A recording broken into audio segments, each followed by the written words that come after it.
सूर्य उदित होने से पहले यदि उसको ऋतुकाल आया है, उसमें वह देवी देवताओं की संपूर्ण पूजा कर सकती है।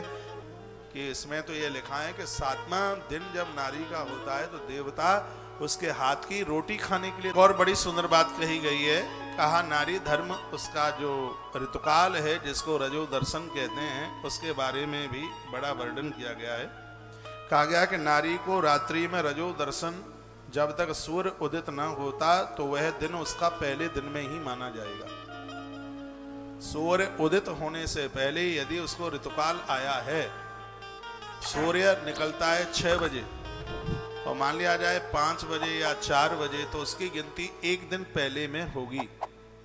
भले ही आधी रात्रि पर तारीख चेंज हो गई है। इसमें स्पष्ट महात्मा पाराशर कहते हैं, इसमें नारी को बिल्कुल कोई भी दोष नहीं लगता।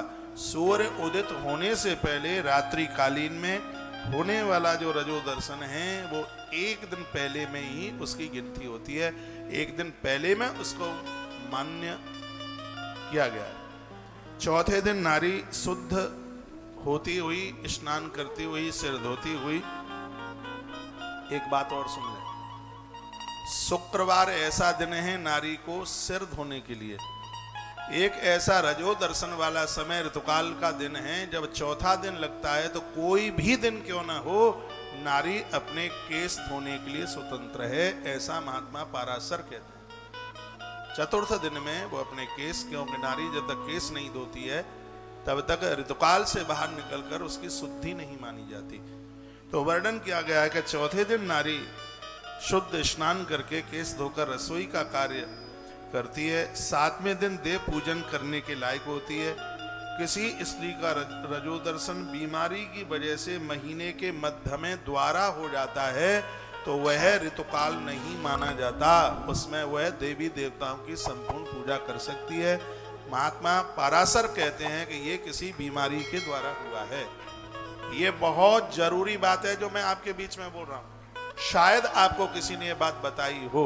महात्मा पाराशर कहते हैं कि महीने में एक बार ऋतुकाल होने पर, एक बार रजो दर्शन होने के बाद यदि दोबारा हो जाता है महीने के बीच में, तो वह ऋतुकाल नहीं माना जाता, वह रजो दर्शन नहीं माना जाता, वह किसी बीमारी के कारण हुआ है। ऐसी स्थिति में नारी तत्काल स्नान करते ही पवित्र है। वह देवी देवताओं के पूजन में, रसोई गृह कार्य करने में अपने आप में पूर्ण रूप से स्वतंत्र है। मेरी इस बात को आगे फॉरवर्ड कीजिए। इसमें हमारी बहनें और माताएं बहुत परेशान होती हैं। कभी कभी तो उनकी पूजा छूट जाती है, उनके व्रत छूट जाते हैं। यह पाराशर संहिता का अध्याय नंबर 4 सुन रहे हैं आप। पाराशर संहिता प्रथम खंड अध्याय नंबर 4 में इस बात की चर्चा की गई है जो मैं आपके बीच में निवेदन कर रहा हूं। चौथे दिन नारी शुद्ध रसोई का कार्य, 7वें दिन देव पूजन करने के लायक होती है। किसी स्त्री का रजो दर्शन महीने में बार बार आता है। एक बार के बाद में जो भी उस महीने के मध्य में हुआ है रजो दर्शन, उसमें नारी अपवित्र नहीं है, क्योंकि वो मासिकता की वजह से नहीं है, वह बीमारी की वजह से है। इसलिए उसमें वह देव पूजन और गृह कार्य करने में वो अपने आप में स्वतंत्र है। वह उसका रजो दर्शन मान्य नहीं होता। ऐसा वर्णन किया गया है महात्मा पाराशर के द्वारा।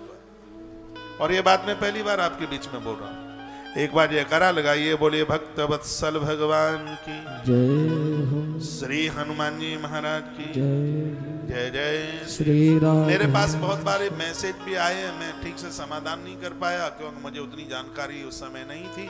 अब मैंने ग्रंथ पढ़ा है तब मुझे पता चला है। कभी कभी ऐसा होता है कि 8 दिन के बाद में फिर दोबारा रजो दर्शन हो जाता है, और कभी कभी तो फिर वो हर दूसरे दिन, फिर तीसरे दिन। इसमें महात्मा पाराशर स्पष्ट कहते हैं कि ये कोई बीमारी की वजह से ऐसा हुआ है, वो कोई शारीरिक बीमारी की वजह से ऐसा हुआ है। जो ऋतुकाल है वो महीने में एक ही बार आता है, लेकिन मध्य में बीच में ऐसी कोई घटनाएं घटी हैं, कोई ऐसी स्थिति बनी है, तो यह बीमारी की वजह से हुआ है। स्पष्ट लिखा है कि यह बीमारी की वजह से हुआ है। इसमें नारी को अपवित्र नहीं माना जाता। स्पष्ट शब्दों में लिखा है, इसमें नारी को अपवित्र बिल्कुल भी नहीं माना जाता। वह पूजा पाठ करने की पूर्ण रूप से अधिकारिणी है। एक मैसेज में लिखा है, रचना पाराशर आपने लिखा है, बहुत बड़ी परेशानी दूर हुई है महाराज जी, आज बहुत बड़ा समाधान हुआ है। और ये बिल्कुल 1,00,000 कैरेट मुझसे थोती बात नहीं आती, जो है वो यही स्पष्ट है पाराशर संहिता में इस बात का वर्णन किया गया है। अध्याय नंबर 4 में इस बात की चर्चा, कई श्लोकों में इस बात की चर्चा की गई, जिसमें नारी के रजो दर्शन की, इसमें तो ये लिखा है कि 7वां दिन जब नारी का होता है तो देवता उसके हाथ की रोटी खाने के लिए तरसते हैं। ऐसा वर्णन है कि महीने के बीच में जो भी कोई मानसिक अपराध हुआ है, रजो दर्शन के द्वारा नारी के अंतस से वो सब बाहर हो जाता है, नारी गंगा की तरह पवित्र हो जाती है, पावन हो जाती है, ऐसा वर्णन किया गया। देव उसका दर्शन करते हैं। नारी चतुर्थ दिन में स्नान करने के तत्पश्चात वह सबसे पहले देव दर्शन करे, भगवान का दर्शन करे, उन्हें प्रणाम करे। उसके बाद में वो अपने पति का मुख देखे, पति परदेश में उसकी तस्वीर देखे, उसकी फोटो देखे। अपने पति मुख के दर्शन की बात महात्मा ने करी, महात्मा पाराशर ने